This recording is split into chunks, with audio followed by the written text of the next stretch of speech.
Abba-dabby dude! Hello, this is Abba-dabby dude! Welcome back!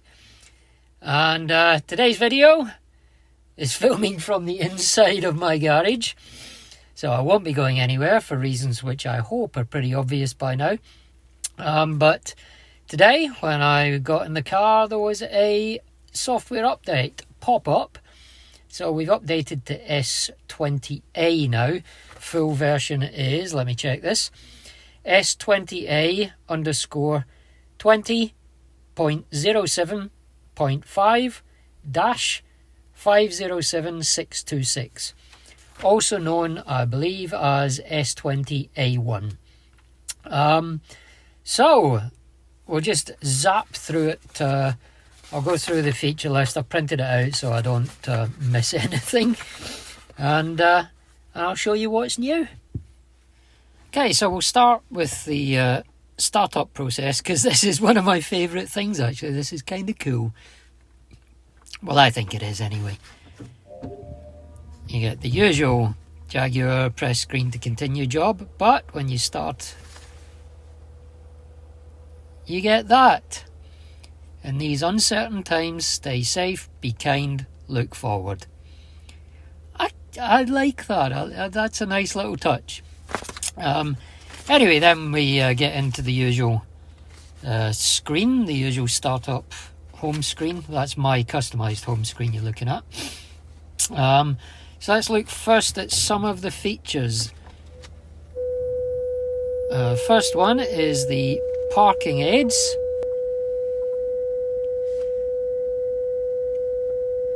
Ah, there we go. Right. Apologies. There we go. Now, you've got this new system, which is this little icon here, if you can see it, which is for the parking sensors. Now, if they're going off and annoying you, which quite often happens, like for example now, if you tap that, it will temporarily disable it. It'll only do it temporarily. Oops, sorry, apologies for the rustling. It'll only do it temporarily, and next time you drive off and then put it in reverse again, they'll have re-enabled themselves, which is a brilliant little feature, because those parking aids, for example, my entrance to work involves driving up to an automated gate. As soon as the gate starts moving, the sensors go off. But now I can just tap that and they'll be disabled for that one event, and then next time they'll go off again. So that's really cool. I like that. It doesn't sound like much, but it's a nice little feature. Not an awful lot else. I'll just quickly run through it for you though. We've also got, if I can check, I've got my list here. Yeah, that's the new feature. You can also now, when you sell the car, there's now a factory reset, which will delete all of your personal data off the screen, which is really nice, because not off the screen, sorry, off the system. So all your addresses will be removed, your sat-nav history, everything will be deleted, so which is going to make it easier to sell the car on. Not that I'm planning to for quite some time. They've fixed a few Bluetooth issues which I've never come across, because I just use it plugged in with Apple CarPlay. But now there's a Japanese language improvement on Bluetooth, and also something to do with switching from phone library to Spotify, which again I don't use, but they've improved the stability there, which I'm sure for a lot of people would be great. Moving from light to dark mode on the screen. Sometimes you lost the ability to look at the rear climate controls. That's been fixed. Again, I've not come across that, but some of you might. And if you change the theme on your display panel, you know, your screensaver, etc., then the third row blower fan. So that might not be an I-Pace one actually, but that's been fixed anyway. It's a minor issue. And time climate will not be shown when it's not available. Again, never come across that. I'm sorry, I'm getting the reversing noises, I've just realised. And what we got? Thing about optical disk drive. That's not relevant to the eyepiece because it doesn't have one. Improved stability of the eco data screen. Don't know what that means, but when you switch to the eco data screen, that's the page they're talking about as having improved stability. Now, the only thing I can think of is there was sometimes an issue people had reported with the timer here, which frequently showed a journey as being 0 hours and 0 minutes. So I don't know if that's what they fixed with this stability patch, but that's the only issue I've been aware of, certainly. Although I've also had an issue in the past where it wouldn't let me reset any of my trips. If I go in, like trip A, this reset trip A was greyed out for some reason. So it may be something to do with that as well. All I know is they've improved the stability. Don't know exactly what that means. In control apps, there's something relating to the in control apps, which I never use, but now the soft keys will display correctly. So there was obviously an issue with that. Improved voice guidance stability and something for Chinese language. Voice guidance, I've had a few people complain about stuttering voices and things. I've experienced it a couple of times, but not often. Some people get it a lot though, so apparently they've fixed that anyway. Well, I think that's what the voice guidance stability refers to. They've also improved the audio quality for phone calls, so there's less gaps or lost audio. Again, I don't experience that. But I use mine plugged in through Apple CarPlay, so it may be worse if you're using it not using the Apple CarPlay or Android Auto feature. Not sure. Improvements for North American radio, and some stuff about DAB options on the screen. Nothing major there. Steering wheel switches, they've fixed an issue where the mode button, that's the little one with the diamond on it, wasn't changing the media source. Apparently that is now fixed, so it is now changing the media source. General improved stability, which I think every company puts on every patch notes for every piece of software, but general improved stability. And some translation improvements. Also a USB connectivity improvement where the iPod, if you had an iPod plugged in and then you connected an iPhone, it would remove the iPod from the list of sources. Well, it no longer does that. That's been fixed. And also one that a huge number of people are probably going to be very happy about. Not something I use, but if you have media playback, if you have a USB stick that you use to plug into the center console with all your media on it, the car,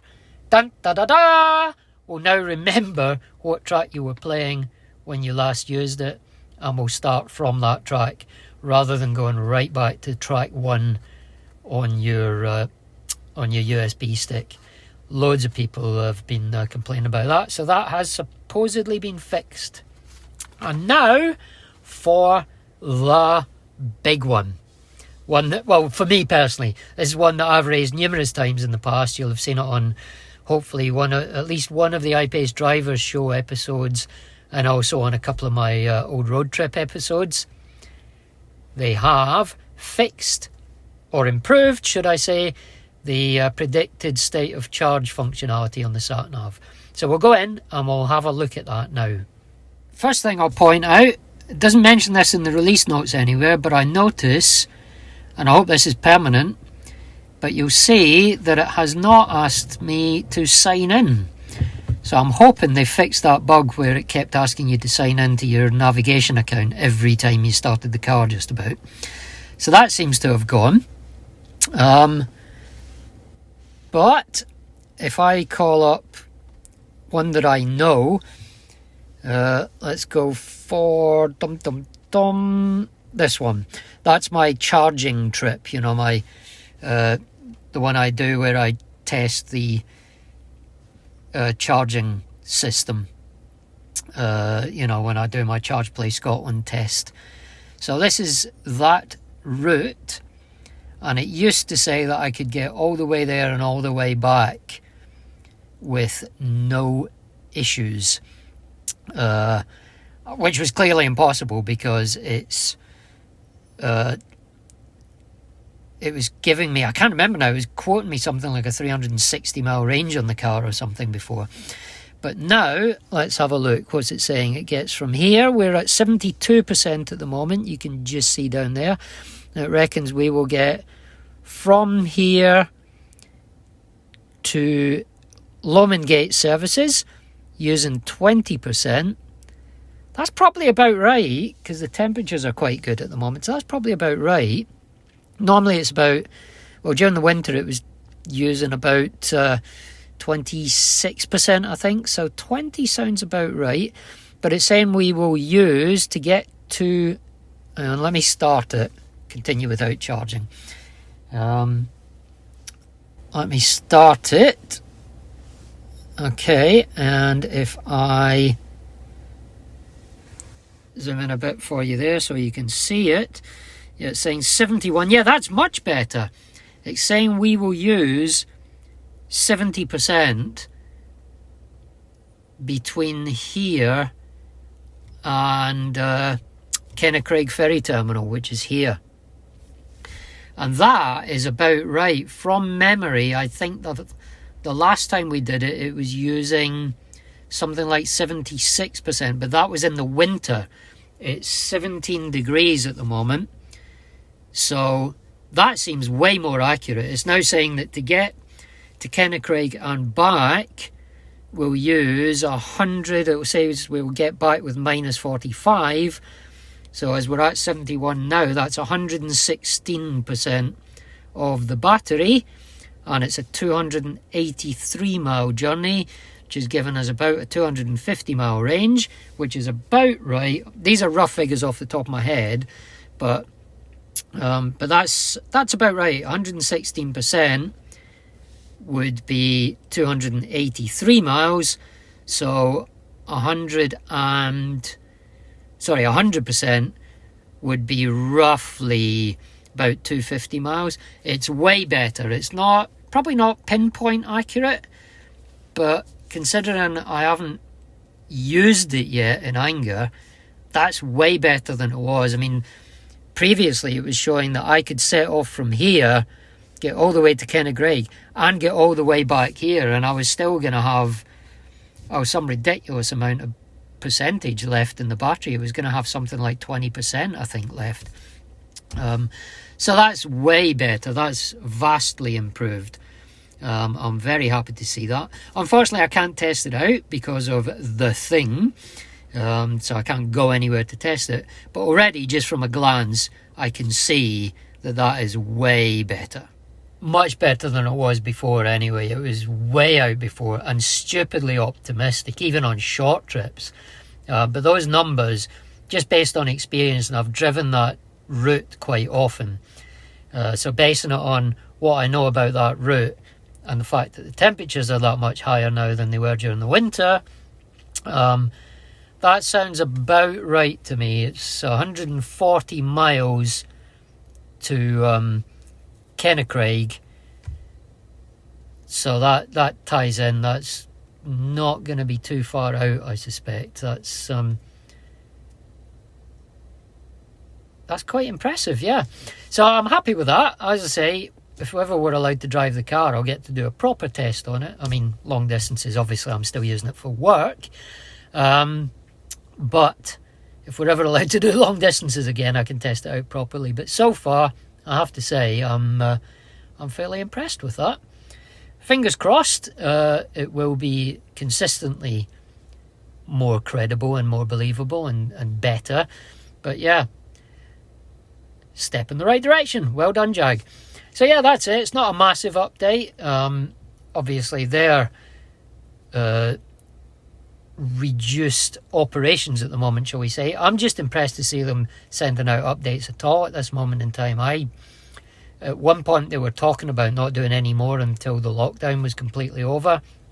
So personally, I think it's nice just to see updates coming out anyway.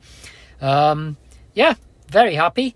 Nice to get the update. the couple of fixes are nice. That parking sensor one is really nice, very useful little update, and the improved sat nav, really nice to see. And the little startup message I think is nice. It's just sends out the right message at this moment in time. Nice one, Jag. Nice. So yeah, have you got the update? Have you found anything in there that I've missed? If the sat nav as well, by the way, if the not having to sign in every time has gone, that's a huge improvement. It's worth doing just for that, to be honest. But yeah, if you've updated, let me know what you've thought of it. Are you finding the improvements helpful? Are you not finding any improvements? Have you found anything that I've missed? And yeah, let me know. That's it for this one. Fairly quick little video just to run you through the new features. Can't go anywhere to test it, but hey ho, we will be able to someday, and I long for that day. So yeah, don't forget to like if you've liked the video, if you've enjoyed it. And if you are enjoying my channel, don't forget to subscribe. It's hugely helpful for the channel. And if you leave a comment down below, I will endeavour to reply to any and all comments. If you do want to subscribe, you can do that right now by clicking on my ugly little face over there. And don't forget to subscribe and watch some of my other videos like this one up here. Till next time, this is Abu Dhabi Dude saying so long, take care, see you soon. Oops, bye! Abu Dhabi Dude!